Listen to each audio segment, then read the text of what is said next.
இப்ப நம்மளுக்கு செரிமானம் ஆகாம இருக்கிறதுனால, நீங்க சொல்ற மாதிரி ஒண்ணு வெளியில வாமிட் வர மாதிரி இருக்கும்.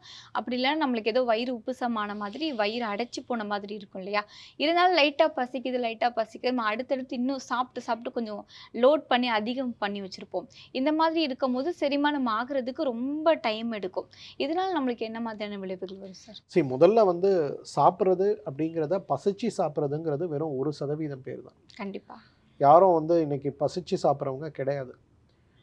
இந்த 2 வேளை உணவு சாப்பிட்றவங்க இருப்பாங்க. காலை உணவு, மாலை உணவு, நடுவுல பிரேக்ஃபாஸ்ட் கிடையாது. 11 மணிக்கு ஒரு உணவு, மாலை 6:30, 7 மணிக்கு ஒரு உணவும்பாங்க. அவங்க தான் உண்மையிலே பசிச்சு சாப்பிட்றவங்களா இருப்பாங்க. ஏன்னா, அது கிட்டத்தட்ட ஒரு 12 ஹவர் ஃபாஸ்டிங்கில இருப்பாங்க. மற்றவங்க நம்ம எல்லாமே நான் தான் சொல்றேனே, காலையில 7 மணிக்கு காஃபி குடிக்கிறீங்க, 8:30க்கு பிரேக்ஃபாஸ்ட்டு, காஃபி, திருப்பி 10:30, 11 காஃபி, திருப்பி மத்தியானம் ஒரு லஞ்ச்சு, திருப்பி 4:30 ஒரு ஸ்நாக்கு, மத்தியானம் சாப்பிட்டது ஹெவியாக இருந்தால் திருப்பி ஒரு டீ, காஃபி, திருப்பி ஈவினிங் வீட்டுக்கு வந்தவுடனே ஒரு டீ, காஃபி, நைட்டு படுக்கும்போது இந்த மாதிரி நிறைய சிரமங்களோடு இருக்கக்கூடியவர்கள் நம்ம நிறைய பேர் இருக்கிறது பார்ப்போம். சரிங்களா? ஸோ இதெல்லாம் செஞ்சோன்னா என்ன ஆகும்? செரிமானம் ஆகக்கூடிய உணவு நம்ம கட் இருக்கு இல்லையா? அந்த கட்டில் வந்து பெருங்குடலில் நம்ம சாப்பிட்ற உணவு செரிமானமாகி கடைசியாக பெருங்குடலுக்குள்ளே போகும்போது நீண்ட நேரம் அது இருக்கிறது பெருங்குடலில் தான்.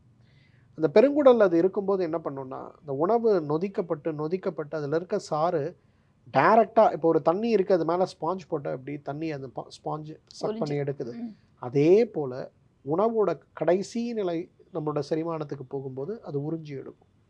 ஒருவேளை உணவு நீங்கள் காலையில் 8:00 ஒரு பொங்கல் சாப்பிட்றீங்க, 9:00 ஒரு காஃபி, திருப்பி 10:00 ஒரு காஃபின்னு சாப்பிடும்போது சரியாக செரிமானம் ஆகாத பொங்கல் அது கூட இந்த காஃபியும் பெருங்குடலுக்குள்ளே போகும்போது உங்கள் உடம்பு அந்த மாதிரி சத்தை உறிஞ்சி எடுக்கும்போது உடலுக்கு தேவையில்லாத கழிவுகளையும் சேர்த்து உறிஞ்சி எடுக்க ஆரம்பிக்கும்.